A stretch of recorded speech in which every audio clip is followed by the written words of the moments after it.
Page 218. Every human being who is occupied in thoughts extensively with a certain matter falls prey to it sooner or later, for better or worse. If certain imaginations or wishes are continuously nurtured over extended periods of time, after a certain point in time, the corresponding deed, or the fulfillment of the wish, inevitably occurs entirely by itself and without special decisions of the will. It behaves in exactly the same manner with the effects and the beliefs in any religion, except that here some holy figure, an empty phrase, or any other frippery, or, as usual in most cases, an imaginary godhead is decisive. The belief that God, an earth human being, in his representation, an object, or any formula is able to achieve a very distinct effect, allows this wished-for effect to become reality. An effect which in religious or other unenlightened circles is described as a miracle and the like. Miracle is a term for something which the little knowing and unenlightened human being always then uses for an occurrence or incident when he or she is not able to explain the natural process. But there are no miracles in reality, because everything is explainable according to the law of the absolutely effective spirit and according to the power of the consciousness. That spirit and that consciousness power which occupy their distinct place in every human being, him or herself, and that spirit which enlivens all things of the entire nature and of the universe.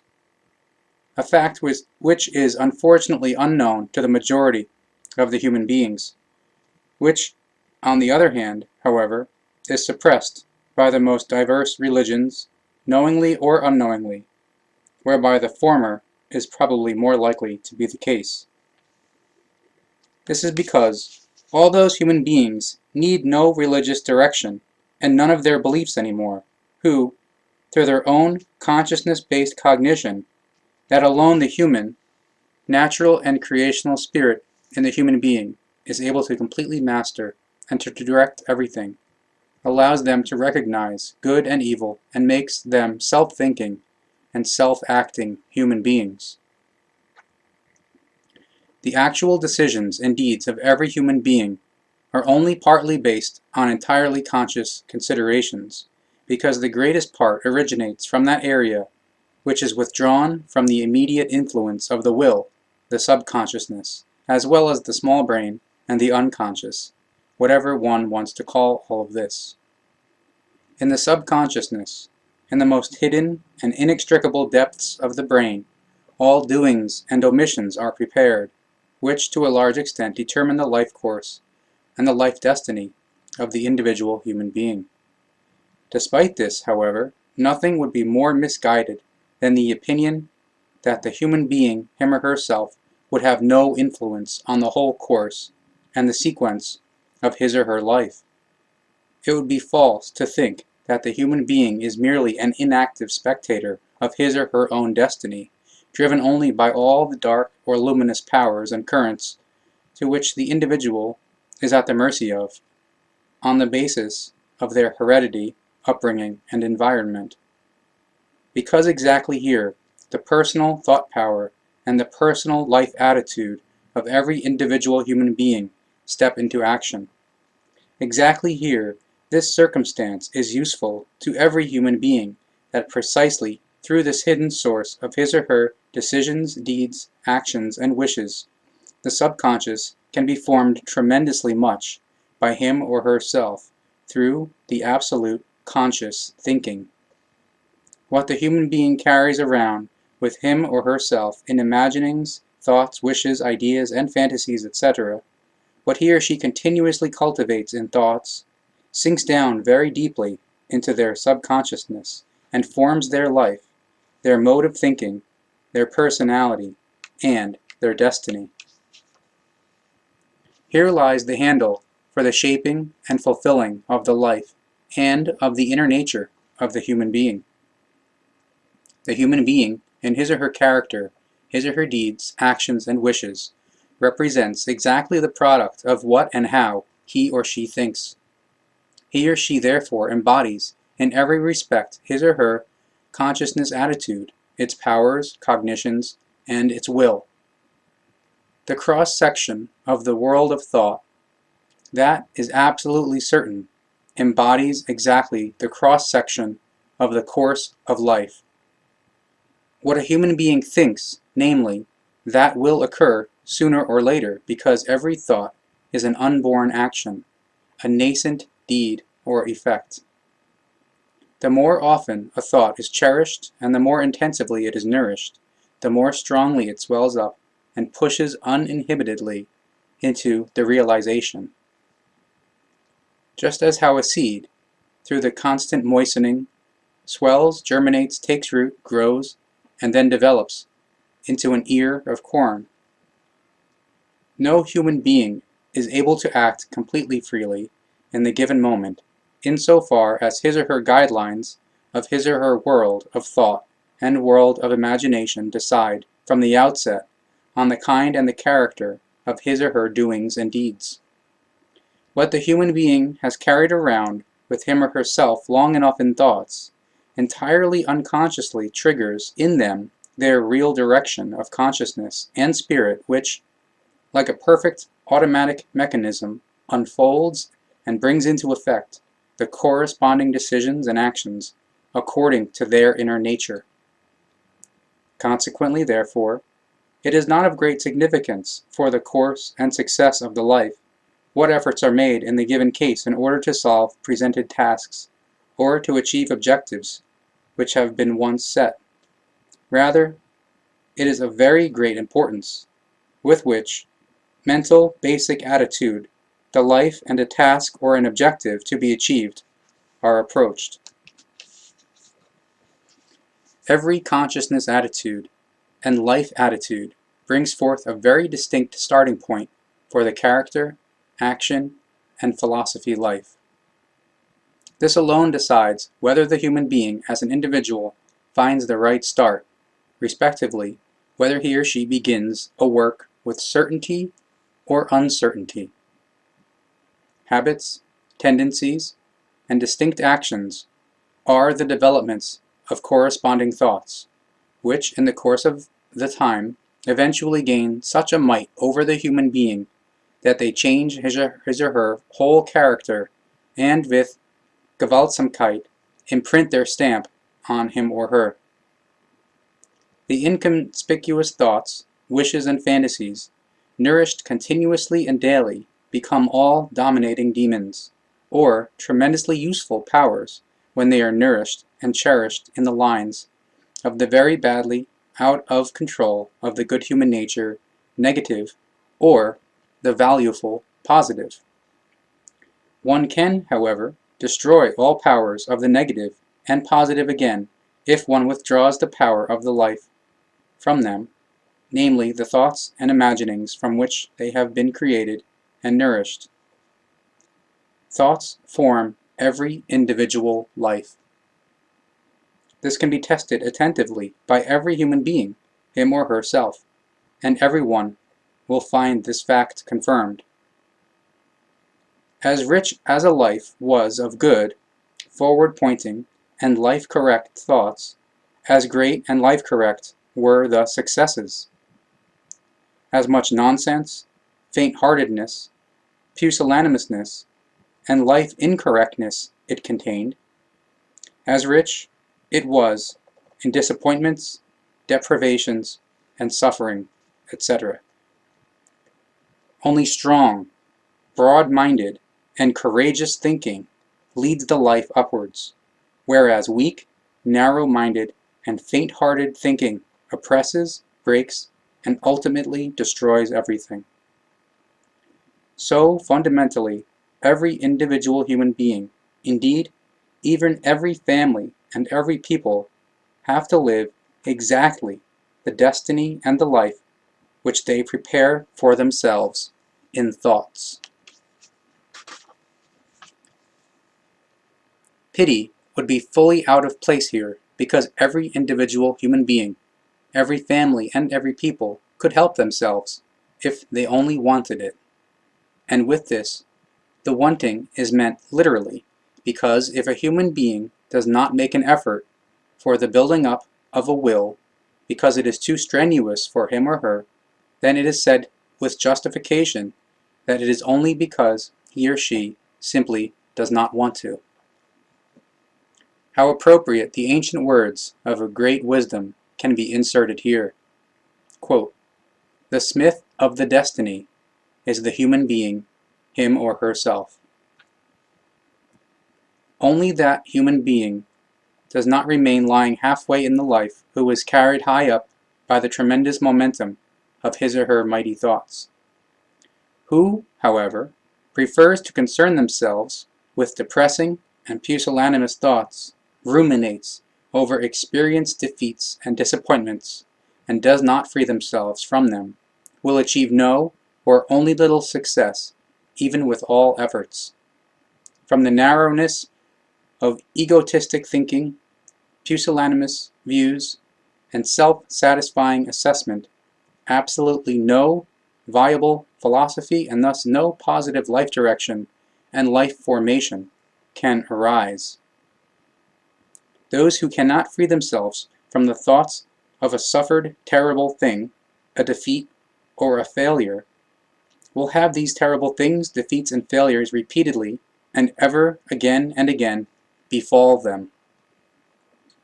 Those who are constantly afraid of evil, mischance, and other terrible things conjure them up directly until they strike him or her devastatingly. With worries, only new worries are bred, and those who see only grievances and shady sides in their surroundings get themselves into grievances and fall on the shady sides of the life. With irresistible, magical Gewalt, the thought attracts that which it is directed towards in an intensive and stoic or intensively creating manner. As soon as someone thinks negatively of an abyss in a manner which is very badly out of control of the good human nature, he or she falls down from dizzying heights, is shattered and crushed, and falls prey to the sucking power of the bottomless depth, which is in reality only the reflection of his or her own thoughts. Only a consciousness possessing Wesen is able to grasp, to recognize, or to feel a consciousness-based vertigo feeling, because only such a Wesen is capable of thinking. Any latent danger can therefore only become acutely, very badly out of control of the good human nature with a consciousness possessing Wesen. This in the moment when the thought is concerned with this danger in a manner that is very badly out of control of the good human nature. Precisely at this moment, the decision is namely made as to whether it will be overcome or not. A child not yet conscious of any danger or consciousness-based effects overcomes a looming danger with playful certainty, while a pessimist, on the other hand, loses almost or often even abruptly all resistance power out of pure and naked anxiety and concern and falls prey to the danger. Their anxiety or their pessimism literally calls forth the danger or the terrible thing. Thus, an old proverb can also be woven in here. Quote, "Only that human being escapes the death who disdains it, but it catches up with the faint-hearted one."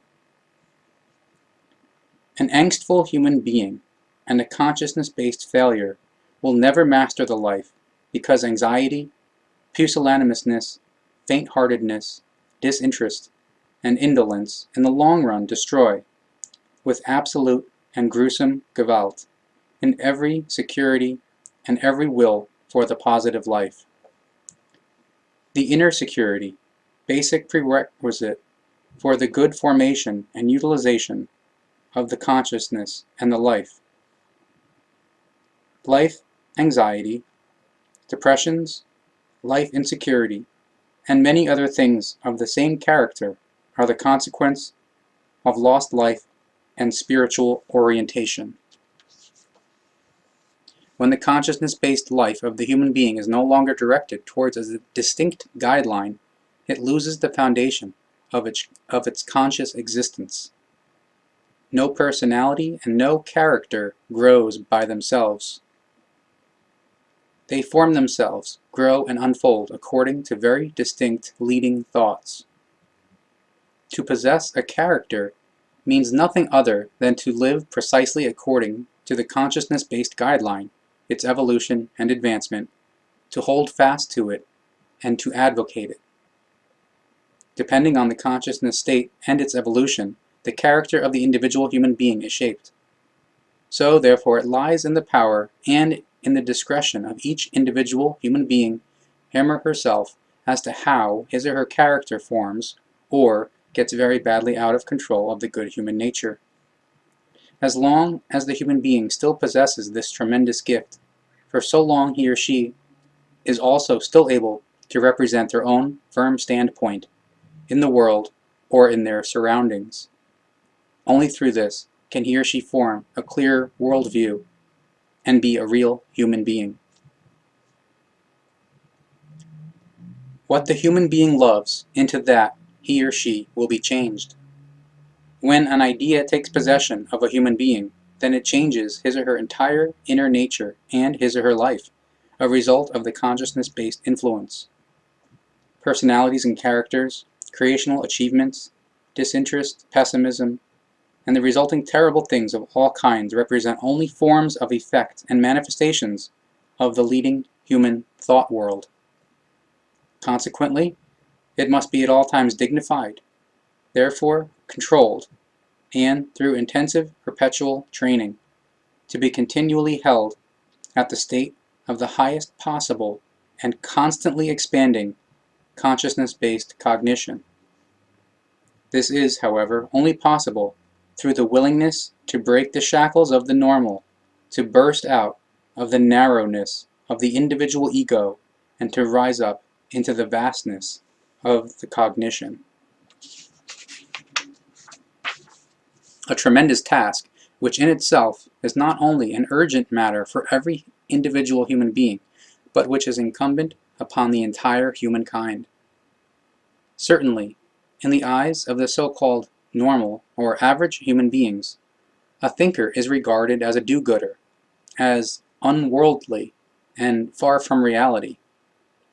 But is that really so?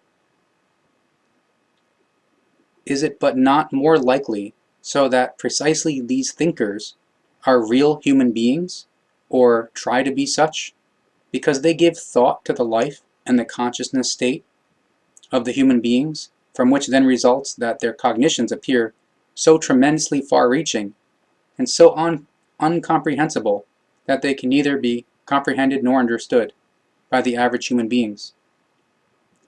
Consequently, the speech of a thinker is incomprehensible to many, especially when he or she speaks about consciousness powers and spiritual teaching, which are able to form every individual human being without exception, and also, truthfully, do so.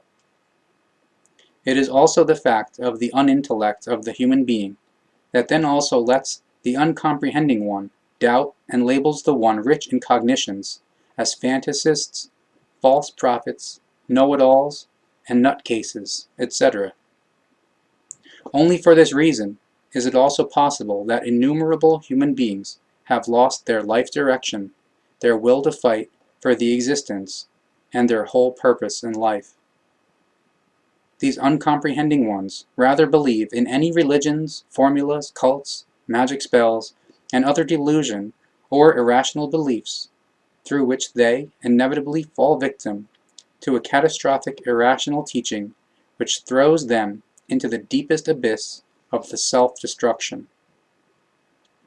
With brutal and irrational Gewalt, their own psyche is demolished in this manner, trampled underfoot, and driven to the self-annihilation.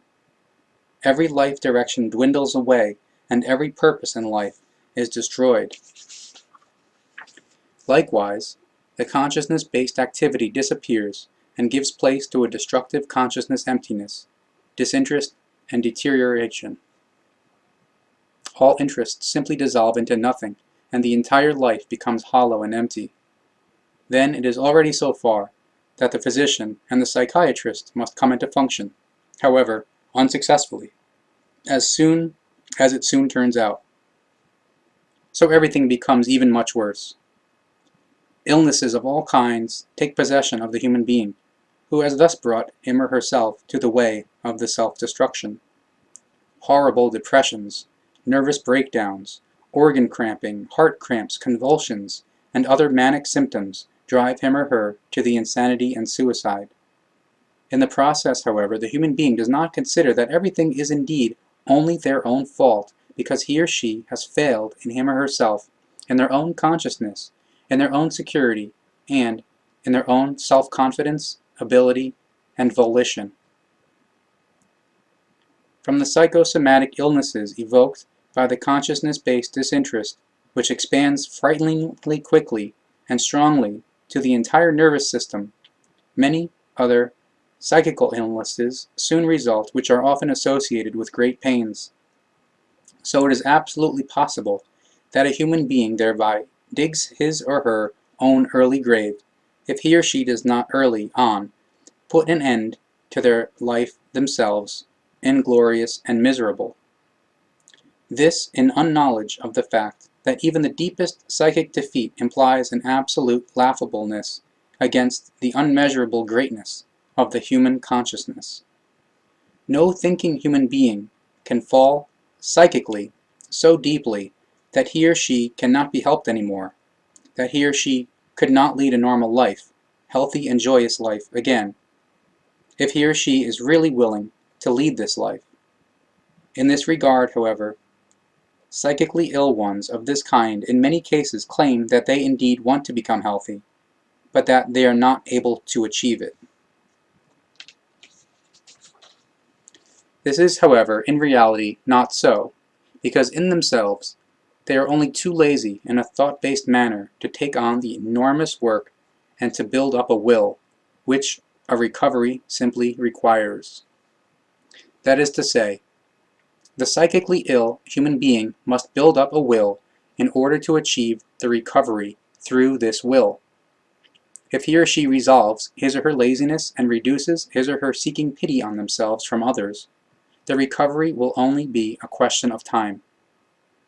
However, in order to create and allow the will within him or herself to ripen, he or she only needs the necessary cognition, the certainty, and the knowledge that this is really so. And for this cognition, this certainty and the knowledge, he or she only needs the quote, Stein des Anstoßes, which means a non-translatable German expression, which means something that acts as an impulse, an initial kick or shove, or as a catalyst in order to, quote, get the ball rolling. The knowledge about these things, the knowledge which can be conveyed to him or her by fellow human beings.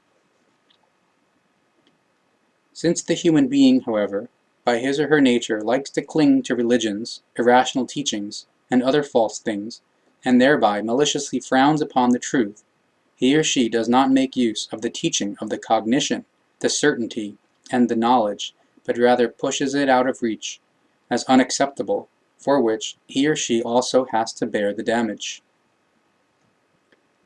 If the teaching of the truth regarding this is, however, accepted, then every human being is thereby able to heal him or herself from his or her illness. He or she then does this with good knowledge and fully on his or her own.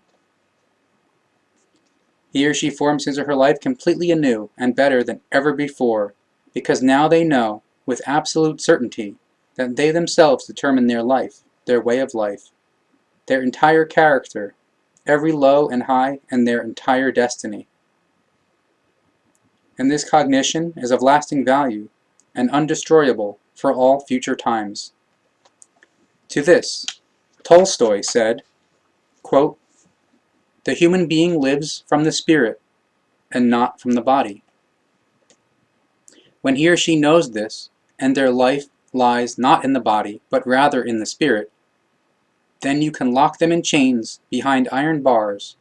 He or she will always be free.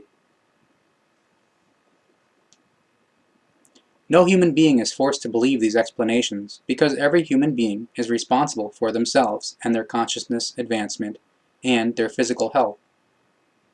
The explanations may therefore be accepted or discarded, entirely in whichever manner the individual prefers.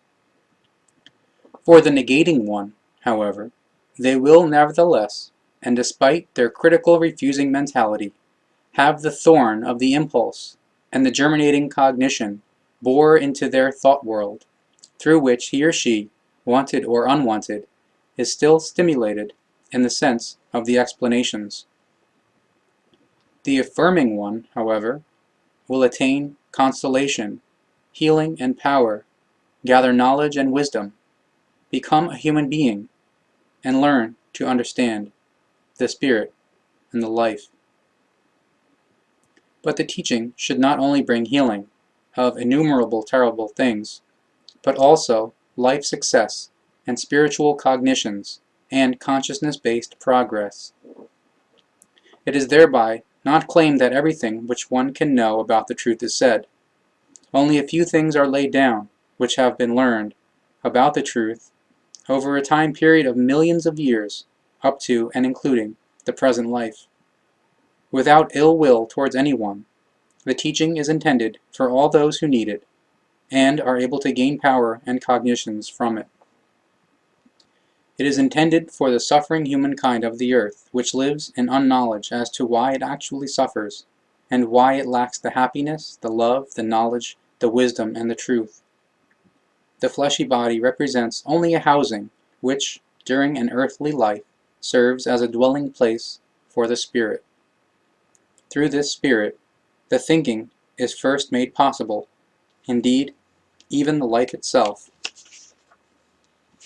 Through the thinking, the character and the way of life of the human being are shaped, his or her psychical, moral ups and downs.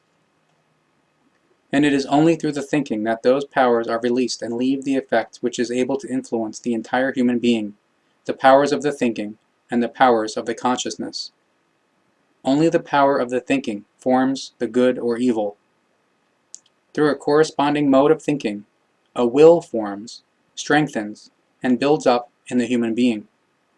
A will which, entirely according to the mode of thinking, creates and carries out the good or evil. Seen logically, the thinking must therefore first begin before a will for an action to be carried out, etc., can be built up and formed. Only through the way of the thinking and the will built up from it is the possibility of a subsequent action or deed given. Therefore, first, a thinking process is always necessary before a will for or towards something can arise, from which then the corresponding actions and deeds, etc., result. The thinking therefore first sets the formation of the will in motion before something else happens.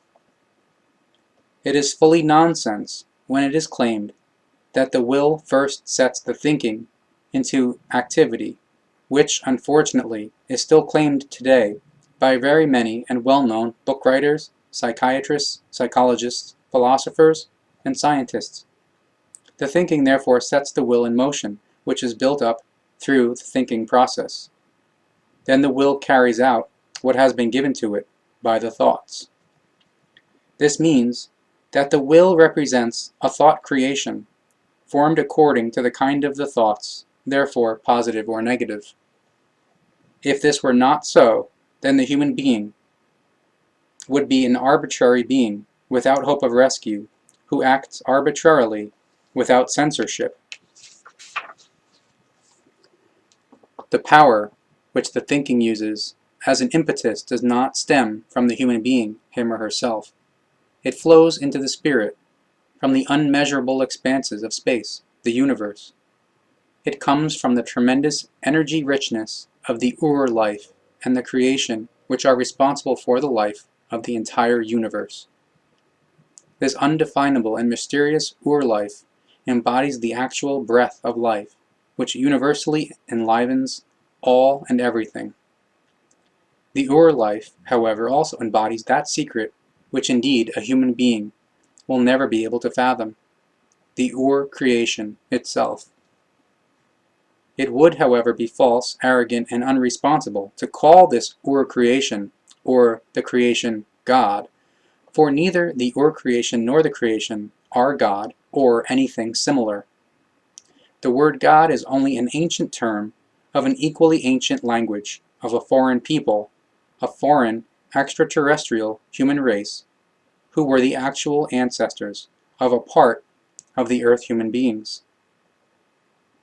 Up to the present time, their language still could not be proven, but it ought to be the one, which is known as Ancient Hebrew. It is for sure, however, with absolute certainty, or even if the theologians and scientists, etc., deny it, that the word God stems from this ancient language and has not the slightest to do with the creation.